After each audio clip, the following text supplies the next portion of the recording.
Pintai Bukhari dulu kita.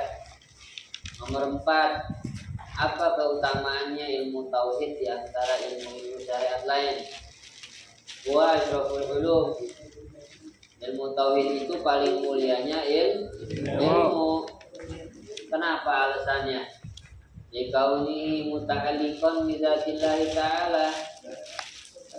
Karena ilmu tauhid itu hubungannya tentang zat Allah.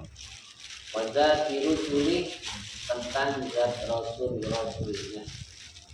Wa ma yatba'u dzalika, dan perkara-perkara yang berkaitan dengan Allah dan rasul-rasulnya. Faedahnya wal muta'alliqu yasrufu bi tarafil muta'allaq. Yang bergelantungan mulianya tergantung kemuliaan yang digantung. Kamu bergelantungan, kemuliaan kamu tergantung kemuliaan yang kamu gantungin. Kamu gelantungannya sama siapa? Kalau kamu bergelantungannya sama monyet, berarti kamu seperti monyet. Kalau kamu bergelantungannya dengan jabatan, berarti kemuliaan kamu sebatas jabatan, isinya dengan penuh manipulasi nanti. Kalau kamu bergelantungannya dengan harta, maka harta itu harganya adalah yang keluar dari perut. Apa? Kotoran. Kotoran. Kalau kamu berteman sama perampok, harga kamu berapa? Kotoran. Enggak ada harganya di masyarakat, sampah masyarakat. Kalau kamu berteman sama orang gila, Sehat. ikut gila. Tapi kalau kita bergelantungannya sama Allah yang Maha Mulia, maka kamu bakal jadi orang mulia. Iya. Jadi hati kamu, hidup kamu gantung kemana? Kalau orang bergelantungan sama lele, Kumis. Kayak adung.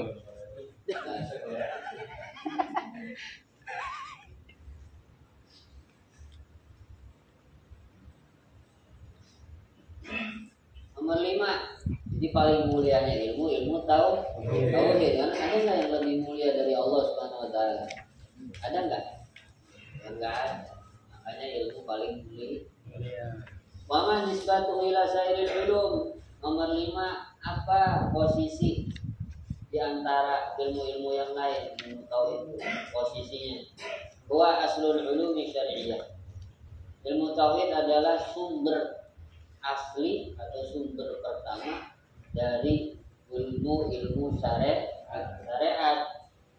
Wa ma siwa far'un lahu, selain ilmu tauhid seperti fikih, ilmu hadis, fikih, sekolah hadis, tafsir, dan ilmu tafsir, ya. Semua ilmu-ilmu itu bagaikan cabang saja.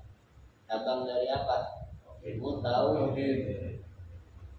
Wa man wadi'uhu, siapa yang meletakkan ilmu tauhid? Kita bukan ngomongin tauhid nih. Ilmu tauhid. Kalau tauhid la ilaha illallah Muhammad Rasulullah. Kalau ilmu tauhid ini yang kita kaji. Jelas? Bedain tuh. Nanti ada aja yang komplain, kenapa baru belajar tauhid? Saya belajar ilmu tauhid. Bukan belajar tauhid. Tauhid maksudnya udah bertauhid dari kecil gitu. Dan kalau main aja baca la ilaha illallah. Kalau 2 kalimat syahadat itu tauhid, mengesahkan Allah, ya. Tapi kalau yang kita pelajari ilmu tauhid, siapa yang meletakkan ilmu tauhid? yang pertama kali menyusun ilmu tentang ilmu kajian. Wadiuhu al-Imam Abul Hasani al-Ash'ari. Yang meletakkan pertama kali adalah Imam Abul Hasan al-Ash'ari. Wal Imam Abu Mansur al-Maturidi radhiyallahu anhu. Di mana maksudnya peletaknya adalah annahuma ashhar man dawwana hadzal fan. Mereka berdua adalah orang yang paling masyhur, terkenal yang menulis tentang bidang studi ini.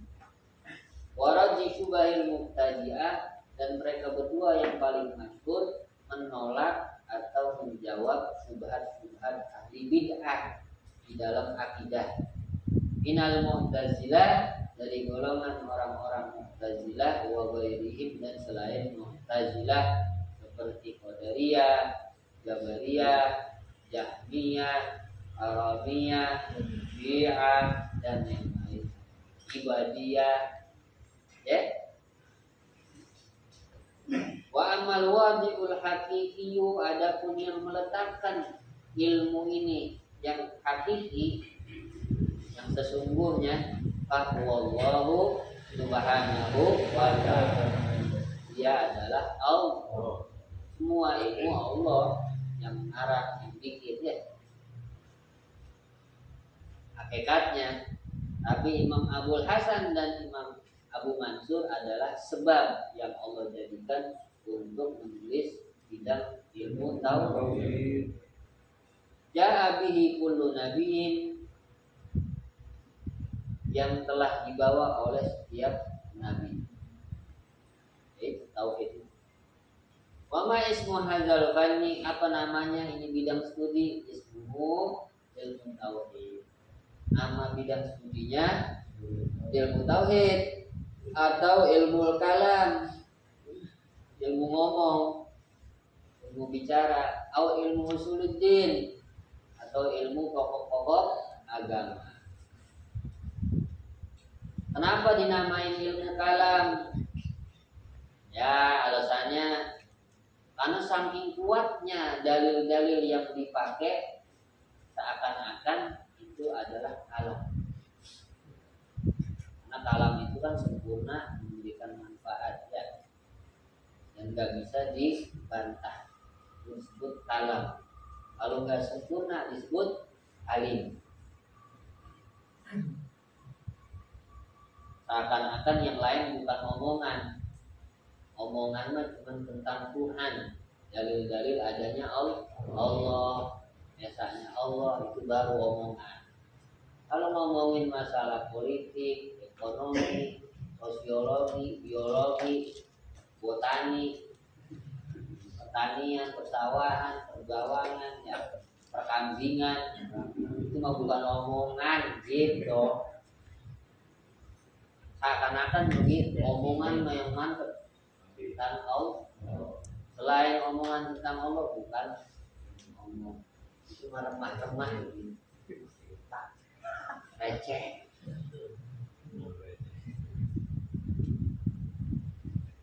Yang lucunya kita udah tua jarang ngomongin Allah. Yang kita omongin kambing kagak laku.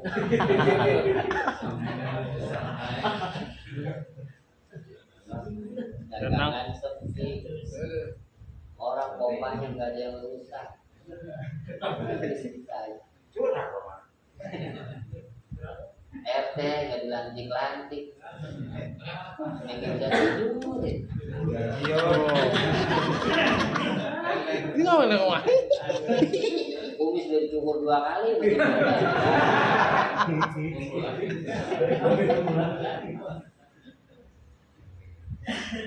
Wa mimma istimdaduhu, dari apa dia ngambil sumbernya? Minal adillatin naqliyati wal hujjajil aqliyah, dari dalil-dalil naqli Al-Qur'an, hadis, dan hujjah-hujjah aqli. Tuh sumbernya ilmu tauhid.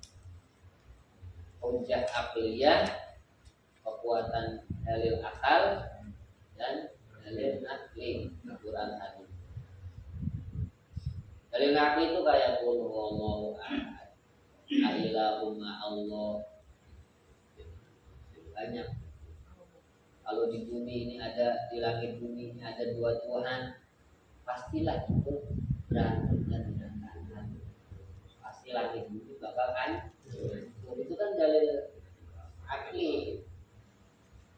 Sering gampang, paling gampang kan kalau nyupir berdua, supirnya bisa jalan. Ada berantem, boro-boro jalan, rebutan kunci. Gua aja yang bawa. Kata Allah Ta'ala, kalau langit bumi itu yang nyiptain dua, harusnya berantakan. Karena kenyataan itu begitu, Pak. Orang punya bini dua aja berantem ya.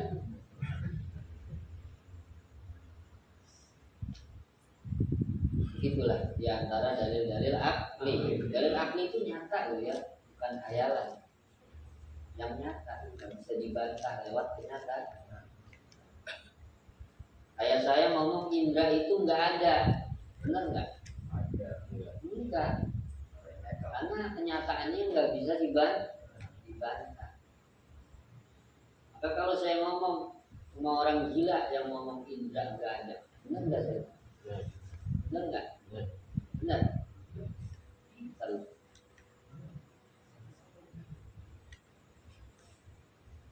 Nah begitulah sama seperti langit bumi. Langit bumi kan udah ada. Maka kita butuh kemampuan dalalah apa? Iltizam. Keterkaitan dua hal. Keterikatan dua hal. Seperti masjid kaitan dengan ibadah. Ketika kita melihat masjid, kita tahu hubungannya dengan ibadah. Kalau nggak ada ibadah, kira-kira masjid ada nggak? Nggak ada. Harusnya nggak ada. Karena masjid diperuntukkan Untuk ibadah. Itu yang disebut dalalah iltizam. Kalau kita melihat mobil, terus kita bilang itu nggak ada yang punya, masuk akal nggak? Enggak. Yang masuk akal yang gimana? Itu mobil pasti ada yang Punya. Pasti ada yang punya. Misalkan ente ke mall, ke parkiran, mobil boleh mau nih kita nggak ada yang punya. Itu orang waras sama orang PA. Oh, orang nggak ada orangnya. Udah bopong ah. Namun saya nggak ada yang punya. Nah begitulah kita melihat langit bumi, ya, diri kita, air, hujan, binatang, tumbuhan. Kan itu kita melihat semua. Ada yang punya nggak? Pasti ada yang punya. Siapa yang punya? Namanya dalalah iltizam. Jadi kita tidak sebatas melihat apa yang kita lihat, tapi yang kita lihat itu menjadi petunjuk adanya yang punya. Jadi kalau Rudi melihat itu lele, jangan melihat itu punya lu. Emang lu yang bikin lele? Gitu. Dia beli, tapi nyiptain nggak? Itu ngeluarin.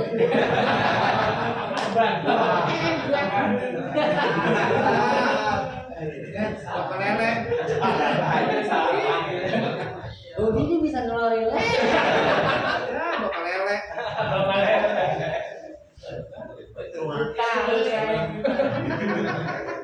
Kalau setahu saya mah kalau orang itu bisa ngelahirin orang, dia ngeluarin lele. Kalau berkumin lah ya. Karena kan dia. Jadi gini, ala kullu syai'in lahu ayatun tadullu ala annahu wahid. Ketahuilah, segala sesuatu yang kamu lihat itu menunjuk kepada siapa? Dia bersih.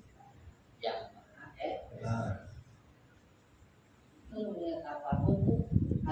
pikir ini pasti ada yang punya, ini pasti ada yang bikin, yang jelas bukan saya. Siapa dia? Itu pencipta. Siapa dia? Tuhan. Siapa namanya dia?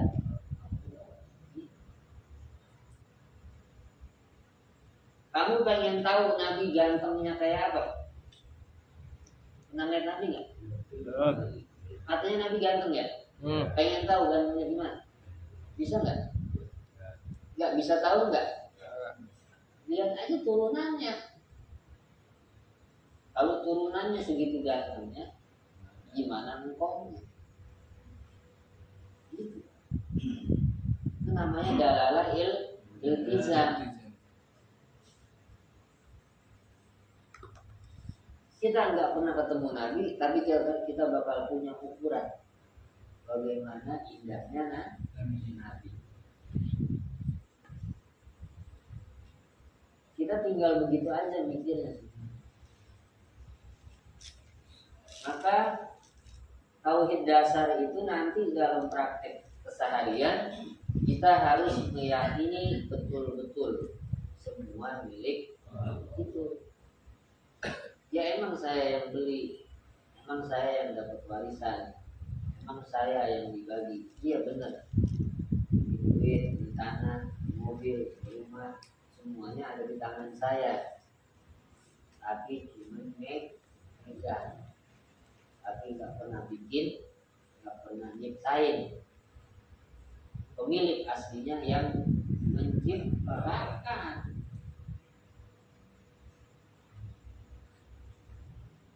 Kayak kita punya mantu, kita ini mantu dari setiap orang. Kita anak mertua apa anak bapak kita? Tetap aslinya mah kita anak bapak kita. Dia kata itu mertua juga bapak kita. Bapak kita mah kan boleh pungut tua, mertua. Tapi yang asli bapak kita. Sama kayak kita punya mobil, punya motor, punya duit, ya, punya rumah. Tapi kita nggak pernah ngikut bikin. Maka harus meyakini ini milik Allah. Makanya buat praktek kesehariannya setiap mau jualan, setiap mau apa izin sama Allah, ya. Menghadirkan Allah dalam hidupnya, dihadirkan, diajak Allah setiap saat. Itu namanya ingat sama Allah. Kalau mau beli izin, ya Allah saya mau beli untuk mempergunakan. Kalau mau dijual, ya Allah saya izin, saya jualkan. Karena kita kan sebenarnya cuma diamanatin kan gitu ya. Jadi belajar tahu itu bukan merubah pola hidup, tapi cuma mewarnai hidup dengan Allah. Understand? Yes. Understand nggak maksudnya? Kalau punya burung murai, satu nih, punya siapa ini? Eta.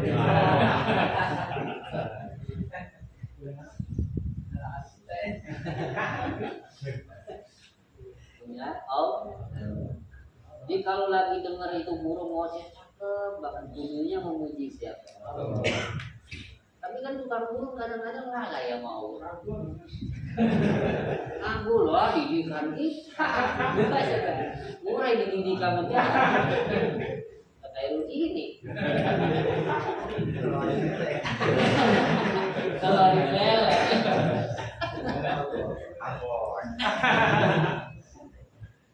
Harusnya gitu ketika kita melihara burung misalnya, kalau ada keindahan di situ kita memujinya siapa?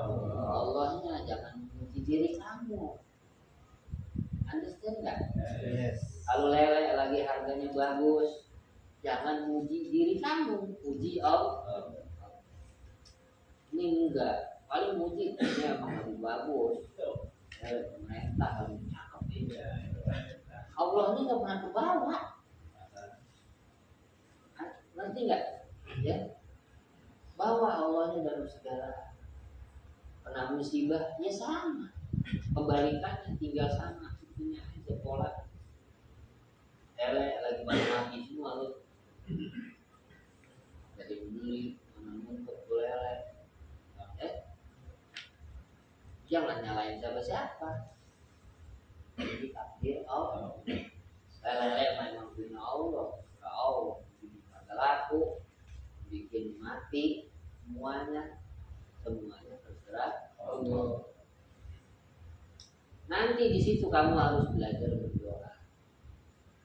Ya, jika menghadapi nikmat atau menghadapi musibah.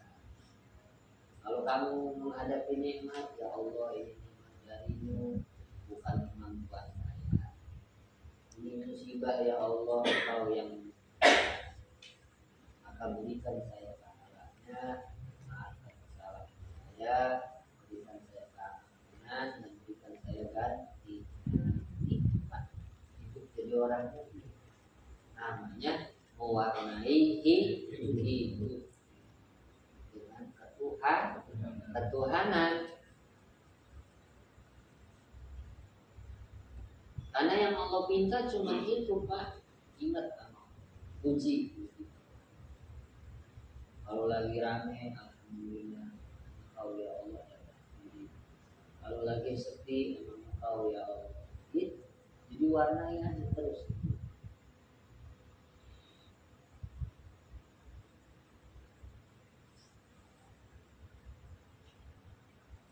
Ma hukmu ta'allumihi wa ma'rifati, apa hukum mempelajari dan mengetahui ilmu tauhid? Hukumnya al-wujubu al-ainiyu, wajib ain, wajib bagi setiap orang. Ala mukallafin yang mukallaf, kama saya dikori. Ya,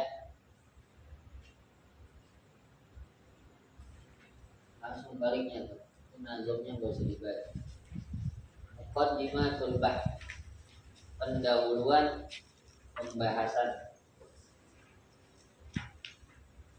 Al-awwalu ma'rifatullahi ta'ala wa rusulihi, mengenal Allah dan rasul-rasulnya alaihimus salatu wassalam. Pembahasan pertama. Bukan. Ma hukmu ma'rifatillahi ta'ala wa rusulihi, apa hukumnya mengenal Allah dan rasul-rasulnya? Walimaza, dan kenapa alasannya? Hukmuha wajibun syar'an, hukumnya wajib secara syariat ala mukallafin, atas setiap mukallaf. Li'anal imana bitaklidi, karena iman berdasarkan taklid buta, ikut-ikutan buta. La yaslamu min tafarruqi syukuki wa taraddudi ilaihi, iman yang taklid buta tidak akan selamat dari terkenanya keraguan-raguan.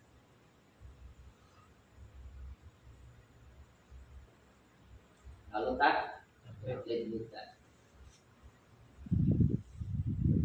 kagak bakal selamat dari keraguan-raguan. Kalau dalam ilmu tauhid, ragu itu kafir, Pak. Makanya harus belajar paham gak paham, arti gak arti. Wa qad zamma Allah Ta'ala al-muqallidina al-mu'ridina 'anil tafakkur. Allah mencela orang yang mengikuti dalam akidah, yang buta, al-mu'ridina 'anil tafakkur, yang tidak mau merenungi, tidak mau berpikir. Itu maksudnya taklid bu. Imannya siapa, Tuhannya siapa? Allah. Rasulnya siapa? Nabi Muhammad. Ya ikut-ikutan aja, tapi tidak pernah memikirkan apa petunjuknya, apa dalilnya, apa dasarnya Allah itu Tuhan, apa buktinya Nabi Muhammad itu Rasul, apa buktinya Nabi Muhammad itu ada, apa itu buktinya Al-Quran benar al-kalam Allah. Gitu, nggak pernah direnungin itu namanya taklid buta. Jelas? Ngantuk Pak?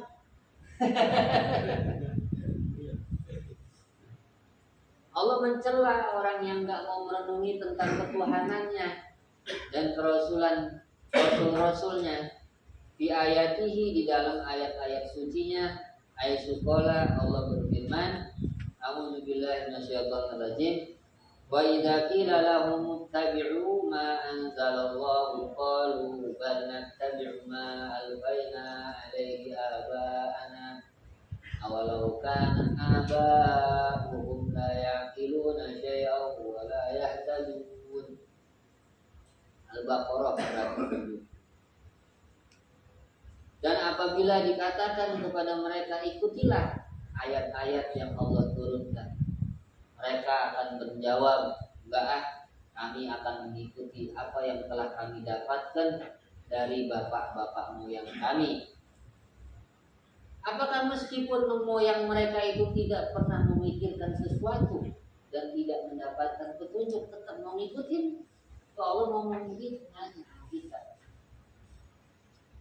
Saya mau ikut orang dulu aja, pokoknya. Ya meskipun orang dulunya nggak ngerti apa-apa, terus nggak dapat petunjuk, lo tetap mengikut. Jawab cewek.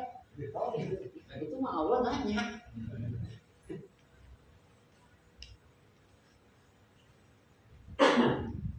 Itu teguran dari Allah Subhanahu Wa Taala orang-orang yang kagak mau berpikir, nggak mau ngaji.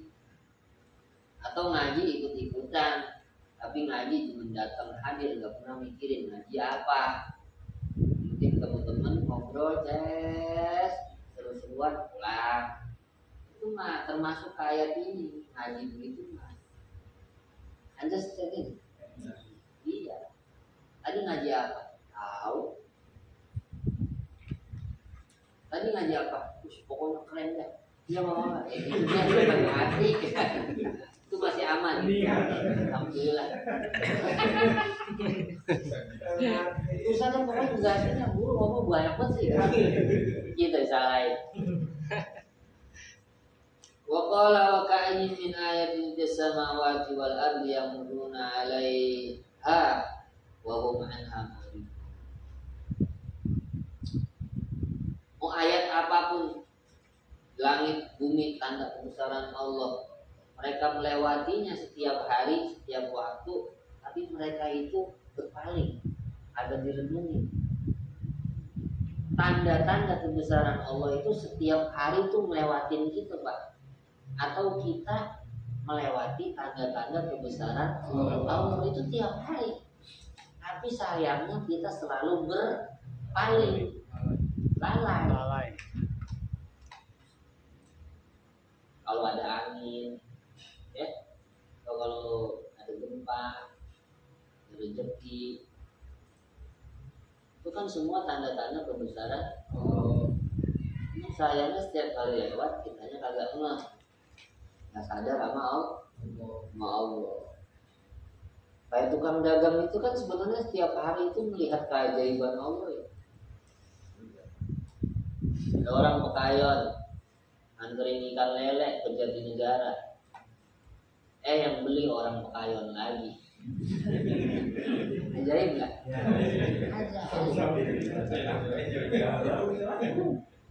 Ada orang Tangerang lamar kerja, kerjanya di Cikarang. Orang Cikarang kerja di Tangerang. Ajaib. Tukang lele datang nawarin lele, malah yang laku ikan emas. Rezekinya itu keajaiban Allah. Lagi nggak dapet, ada orang tahu-tahu bisa banyak hari ini. Ajaib nggak? Ajaib.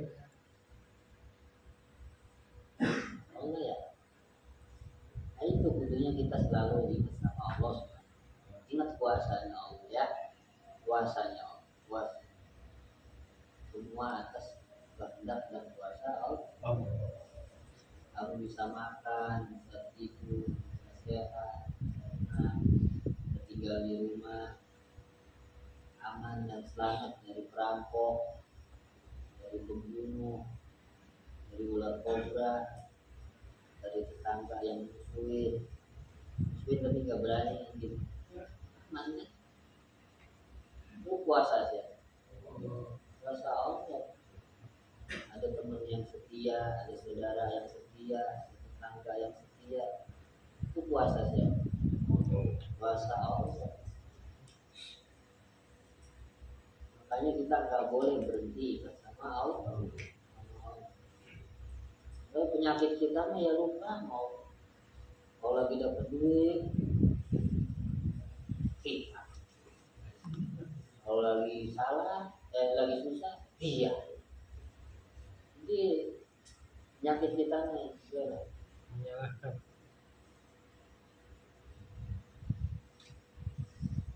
tapi kalau ditanya hidup katanya sementara. Kalau ditanya alam barzah ada nggak? Ada. Hari kebangkitan ada nggak? Ada. Hari kiamat ada nggak? Ada. Tapi kelakuannya tidak mencerminkan percaya. Orang kaya kerjanya banggain diri aja nonton. Orang miskin kerjanya ngeluh aja sama meratapi hidup. Ini saya belum pernah. Saya belum pernah santai. Ya Allah, hidup saya kok begini amat ya. Padahal saya itu nggak nakal, nggak apa. Ini mah kita orang dah ya tahu gitu. Kalau saya sih belum nyoba tiap hari.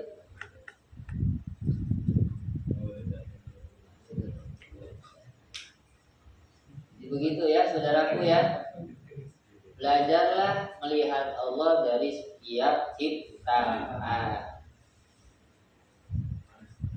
Kamu jangan melihat orang kaya itu iri. Hari ini mau ngapain? Dia kasih ngepet. Masuk dalam ini pun. Pasti itu. Pasti di ujung mau tahu. Nyakit nggak usah. Jangan begitu. Itu kita melihat orang kaya itu sebenarnya itu tanda kebesaran Allah. Kamu kalau melihat orang kaya harusnya begini. Ya Allah tuh ya. Kalau udah ngasih rezeki ya mau tanggung. Gak pakai melihat kerjanya apa, gak pakai melihat turunan siapa, gak melihat kebangsaannya apa. Tapi Allah kalau udah mau ngasih dia kaya,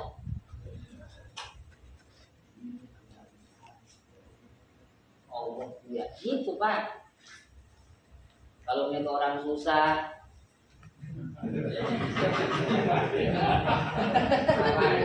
Seorang amat orang susah. Temen. kalau kita nyalain kan, sama ngeledek, dia memang susah blow on, dia males.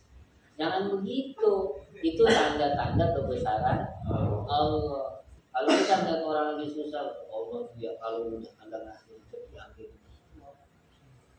Allah kalau udah gak mau. Ada umurnya udah 50 gitu, udah 40. Ada lulusan Amerika itu, lulusan Eropa itu, GM, UI.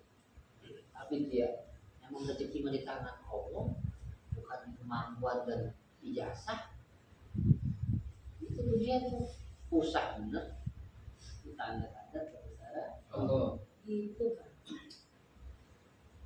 Jelas ya? Udah ngerti kan? Gampang kan? Itu Allah tuh. Kan kita kalau melihat orang pinter, Allah yang kalau ngasih ilmu sama orang. Lihat orang goblok buat doa Allah. Ngomong sampai gemuruh. Tahu ngomong sampai gemuruh? Busan. Agak ngerti. Nah begitu Allah tuh kalau nggak mau ngasih. Habisin semua kemampuan lo buat ngajarin orang berdoa. Kalau Allah nggak mau ngasih ilmu, kagak bakal nanti. Itu tanda-tanda kebesaran Allah. Sama kita nanti saking percayanya sama Allah, kita juga bakal heran sama orang-orang yang tidak percaya Allah tuh Tuhan. Allah tuh ya segini jelasnya, segini. Masih ada orang yang kagak percaya sama dia. Masih ada orang kagak tahu dia. Ya Allah tuh kalau udah nggak mau ngasih hidayah begitu ya. Padahal masjid banyak, keramat banyak. Nah, Bapak jangan kaget Pak, ada orang Cina minta doanya sama kiai ada, tapi tetap kagak mau masuk Islam. Kok Allah kalau nggak mau ngasih hidayah? Itu tanda kebesaran Allah. Kita tinggal begitu aja praktek kesehariannya. Namanya muwahhid, senantiasa mengesahkan Allah lewat hidup. Jelas ini. Terus kalau kita lagi rezeki ngurutum, Allah tidak kalau udah ngasih ya, ada lihat waktu. Ada subuh kita dapat duit, ada subuh kita dapat musibah. Ya Allah tuh ngasih sih nggak ngeliat waktu mas. Kalau Allah udah kepengen dem, tahu-tahu diri ditelepon sama orang dari negara, Pak kirimannya ini bermati semua.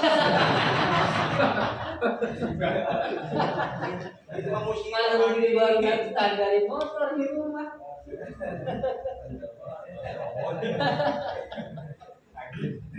Ya itu puasa.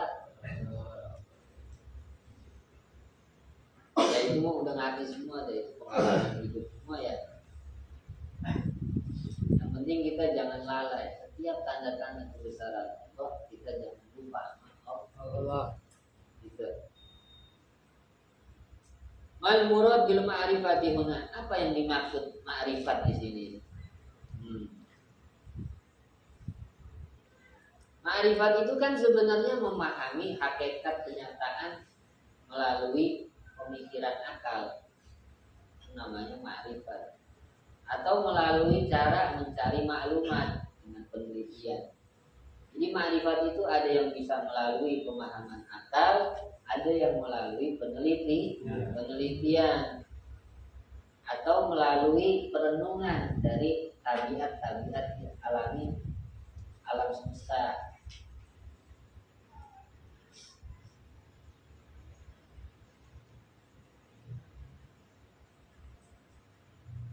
Atau kita bisa ma'rifat melalui apa? Melalui mempelajari hasil penelitian orang. Itu yang terakhir itu, ma'rifat paling rendah. Bukan secara bahasa ya. Jadi caranya banyak, ada yang lewat kemampuan akal murni, ada yang melalui penelitian, ada yang melalui perenungan tabiat alami hukum adat. Kayak orang dulu kalau panas dalam sariawan makan daun saga ya ding ya. Itu ta'amul min tabi'ah. Jadi kita memperhatikan tabiat-tabiat kayak tumbuh-tumbuhan, manfaat daging, rumput buat daun ini buat buah buat ini gitu. Itu bisa dapat ma'rifat. Atau lewat mengkaji pemikiran orang atau hasil penelitian orang lain, itu caranya. Tapi yang di dalam ilmu tauhid al-murad ma'rifatu ma yajib.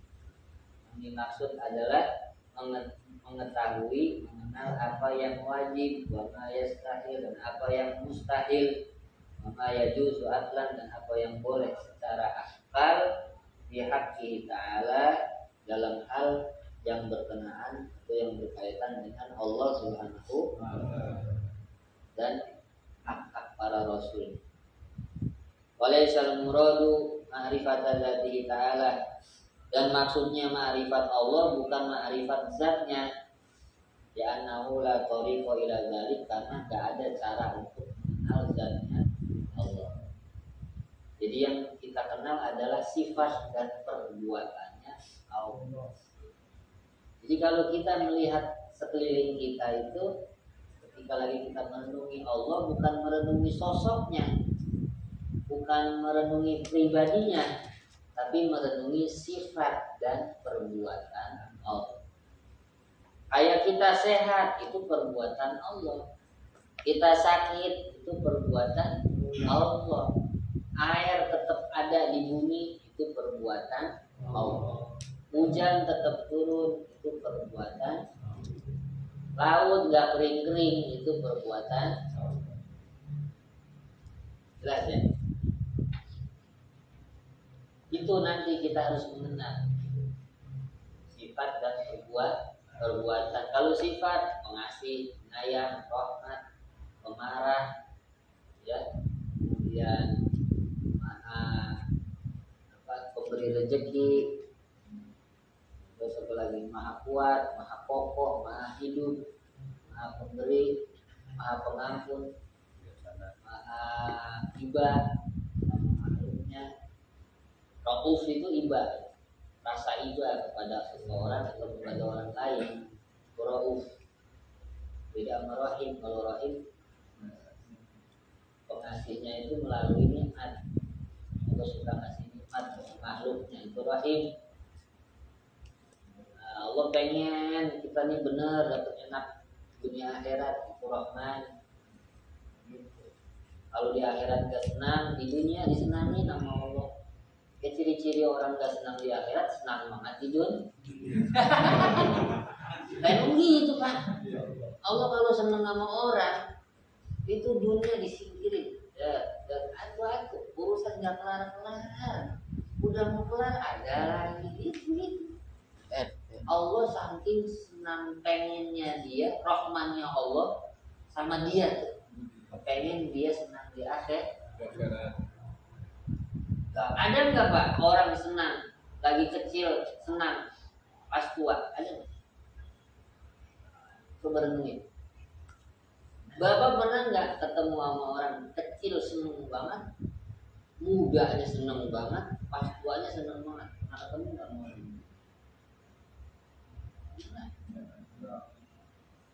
Tapi kalau ketemu sama orang mudanya susah banget, tuanya seneng, ada nggak? Ada.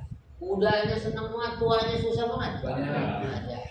Apa itu Pak? Ada, banyak. Mudanya susah, tuanya susah. Apalagi?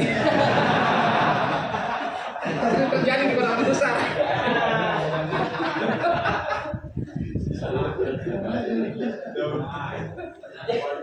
Berarti ya kan yang jarang-jarang ada kan ya seneng dari muda sampai tua seneng, itu yang jarang. Kenapa sabar? Karena kalau seneng Allah bagi buah. Gitu. Sama sebenarnya susah juga Allah bagi buah.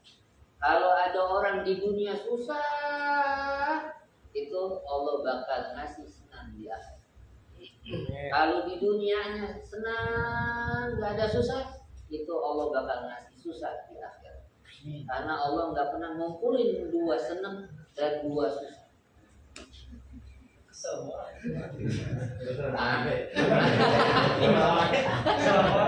Kalau ya, bayar gitu. Juga dulu itu. Awalnya tetangganya selingkuh. Jadi gini, kalau kita hidup di dunia susah, Allah saking rahmannya gak bakal ngasih susah lagi di akhirat. Itu bukan sifat Allah. Allah kalau udah nyiksa sekali, Allah gak bakal nyiksa dua kali. Itu rahmannya Allah Pak. Ente baru ngerti nih rahman itu apa. Ente tahu maha pengasih lagi maha penyayang, duit. Rahman itu, Allah itu sifatnya nggak pernah kalau marah di dunia terus marah lagi di akhirat. Kalau Allah udah nyeksa di dunia, Allah nggak bakal nyeksa lagi dia. Itu sifat Allah yang rahman. Biar paham, biar yakin. Allah kalau udah marah sekali, udah nggak bakal marah lagi dua kali sama orang yang sama. Itu bukan sifat Allah. Kalau lu iya, bisa 10 kali. Bedek lagi, bisa bedek lagi. Kata udah. Nah Allah mah nggak begitu. Karomnya Allah dari rahmannya Allah. Apa di antara gambaran rahmannya Allah, kedermawanannya Allah itu, Allah kalau udah pernah sekali marah, nggak bakal marah lagi 2 kali. Kalau Allah udah pernah bikin dia susah sekali, Allah nggak bakal bikin dia susah lagi dua Kali. itu begitu. Jelas hadir.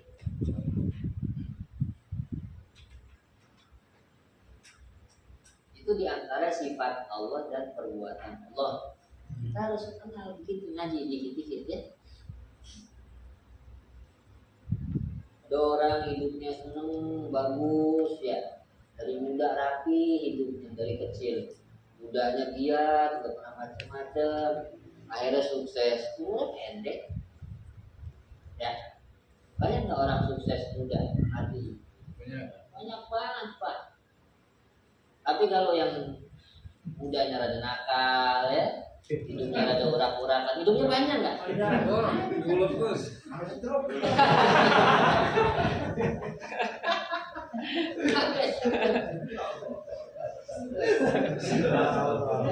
Kenapa gitu lagi?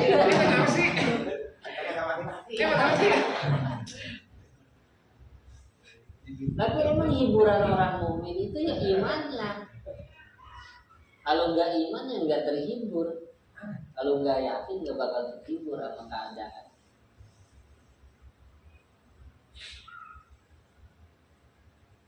Ya kita kadang ya Pak, udah susah, diremehin orang, ya,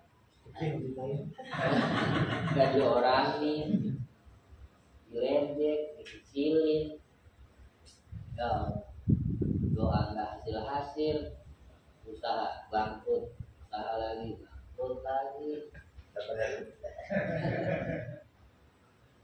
Itu hiburan orang begitu tuh kalau iman sama Allah, iman sama hari akhir, iman sama kuburan, sholat yang ditinggal, perhatikan sholat,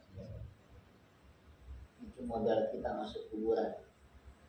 Terserah itu mau ngamalin apa aja, terserah ente mau turunan siapa aja, terserah ente mau itu punya harta seperti apa, mau jabatan apapun kamu punya, terserah. Tapi kalau udah masuk kuburan gak ada yang pakai. Yang pakai di mana? Sholat. Sholat biar ini. Awwalu ma yuhasabu bihil abdu as-sholat. Kita masuk kuburan ditanya man rabbuka, man nabiyuka, udah kelar selamat tuh. Coba cek itu buka amalannya, sholatnya berantakan kok, berdikir, tapi dia kok puasa mulu, udah itu mau ibadah. Itu kata malaikat.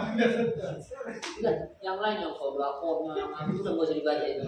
Penting ini bab sholat ya, beres kali ya, nggak beres itu berdikir aja, sampai dosanya diampuni sama Allah Tuhan.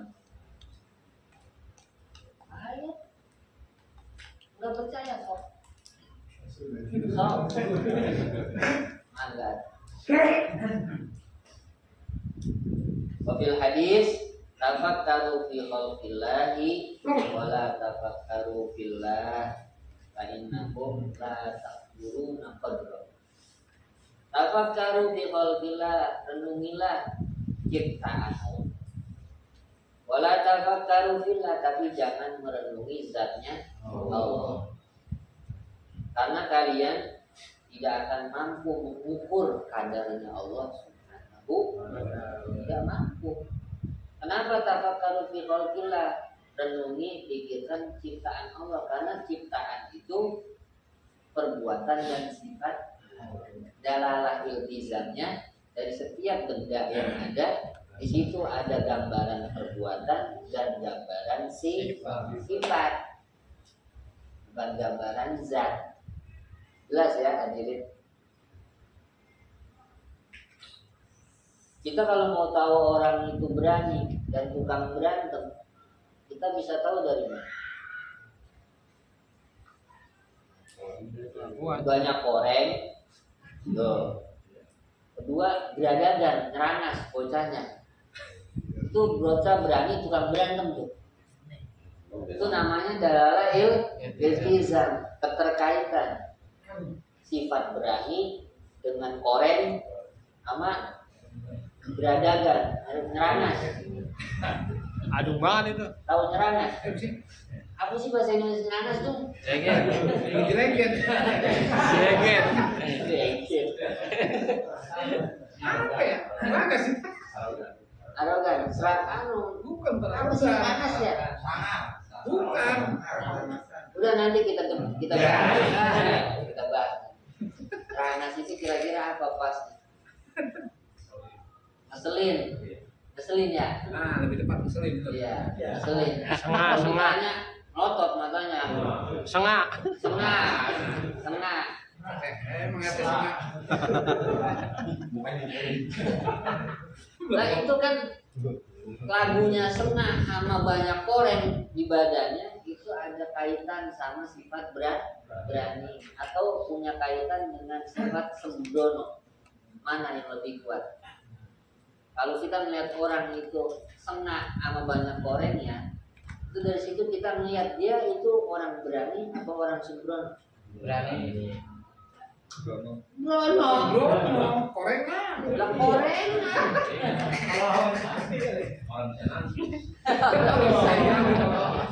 Kalau naik motor jatuh mulu. Sembrono. Konyol. Kalau bahasa kedokterannya itu disebut bahasa psikologisnya namanya blow on. Konyol.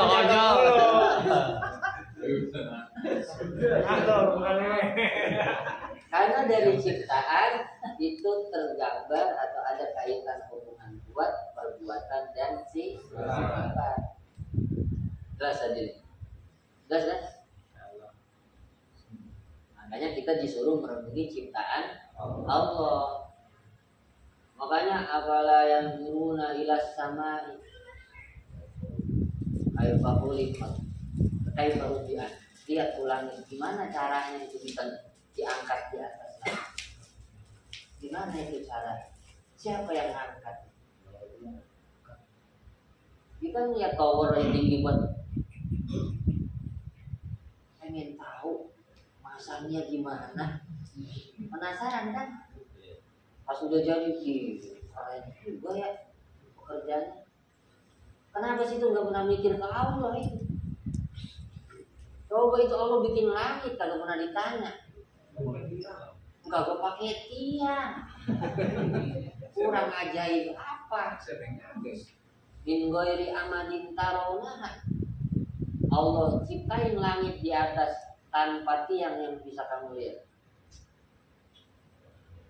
Ayo. Bilal ardi kaifa sutihat, coba itu lihat. Bumi dihamparin. Gimana caranya? Sama siapa itu yang namparin bumi? Siapa yang pernah ngoretin bumi sedunia? Biar rata, biar tanaman subur. Siapa yang ngoretin? Harusnya nanya. Ya, itu pernah nanya nggak? Kenapa ayam jago punya sayap nggak bisa terbang? Ayo. Kenapa burung gagak punya sayap jalannya lompat-lompatan? Harusnya nanya. Siapa yang bikin? Itu Pak, itu pernah ngeliat gagak warnanya hitam nggak? Nah, itu kan tahunya hitam doang kan? Norak. Ada yang pink. Dan gagak itu hitamnya ada biru-biru. Birunya lembayung. Itu siapa yang bikin lembayungnya? Ngecat motor aja kalau yang lembayung itu mahal Pak. Mahal Itu burung netes dari telur. Apa yang ngecat? Itu harus melihat kuasa Allah. Iya Mbak. Itu Allah itu kalau udah ciptain, kalau udah kepengen. Ya. Coba lihat itu RT, kok bisa jadi RT? Siapa itu yang bikin? Allah yang nentuin, Allah yang nakdirin. Bukan nggak ganteng, harta pas-pasan, mendukung kagak ada.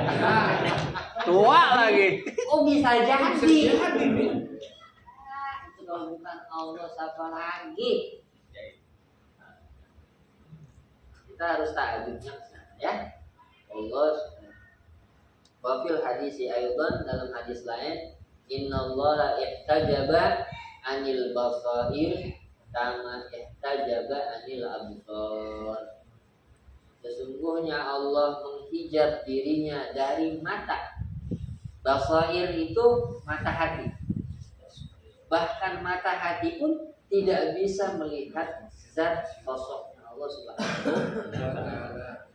Sebagaimana Allah menghijab dirinya dari pandangan mata. Makanya nggak bisa kita melihat Allah zatnya.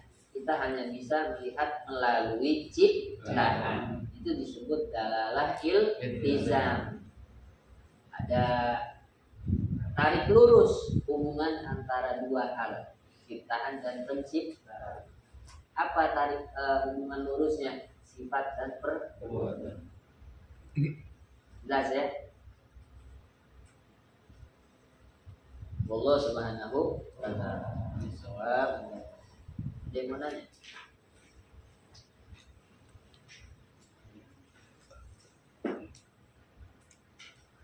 Ada?